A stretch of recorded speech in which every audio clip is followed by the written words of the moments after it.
Yes, ready, start. We know from experience that democratic societies which guarantee individual freedom and tolerance of dissent provide an environment most conducive to creative endeavor and the establishment of socially just societies. We have therefore have an obligation to help other countries that aspire for the fruits of democracy, just as developed industrial countries assist those that are less developed to accelerate development. Democratic societies with established institutions must help those that want to strengthen democratic values and institutions. In this spirit, your president and I agreed yesterday on a global initiative to help build democratic capacity in all societies that seek such assistance. The capacities we have in mind are those related to the electoral, parliamentary, judicial, and human rights processes of emerging democracies. Respect for cultural diversity, minority rights, and gender equality is an important goal of this initiative. Democracy is one part of our national endeavor. Development is the other. Openness will not gain popular support if an open society is not a prosperous society. This is especially so in developing countries where a large number of people have legitimate material expectations which must be met. That is why we must transform India's economy to raise the standard of living of all our people and in the process eliminate poverty. India's aspirations in their respect are not different from those of other developing countries, but we are unique in one respect. There is no other country of a billion people with our tremendous cultural, linguistic, and religious diversity that has tried to modernize its society and transform its economy within the framework of a functioning democracy. To attempt this at our modest levels of per capita income is a major challenge.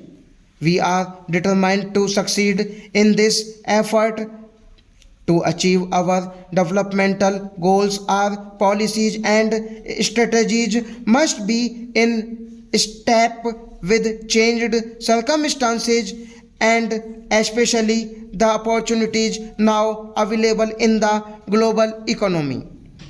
Our Prime Minister, standing at this very podium 2 decades ago, spoke of the challenge of building anew on old foundations.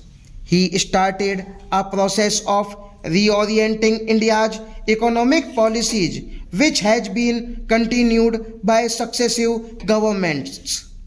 The economic policy changes that have been made in India have far reaching implications. They have liberated Indian enterprise from government control and made the economy much more open to global flows of trade, capital, and technology. Our entrepreneurial talent has been unleashed and is encouraged to compete with the best. We will continue this process so that Indian talent and enterprise can realize its full potential, enabling India to participate in the global economy as an equal partner. We are often criticized for being too slow in making changes in policy, but democracy means having to build a consensus in favor of change. As elected representatives, you are all familiar with this problem. We have to clear the doubts and calm. The fears that often arise when people face the impact of change. Many of the fears we have to address are exaggerated, but they must be addressed. This is necessary to ensure sustainability. India's economic reforms must be seen in this light. They may appear slow, but I assure you they are durable and irreversible.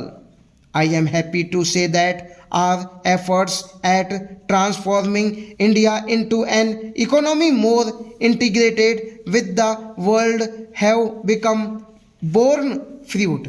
Our rate of growth of GDP has increased steadily and has averaged around 6.0% per year over the past 2 decades. Poverty has declined, although more slowly than we would like. We are determined to improve on this performance. We hope to raise our growth rate to 8% or so over the next 2 years, and we will ensure that this growth is inclusive so that its benefits are widely spread.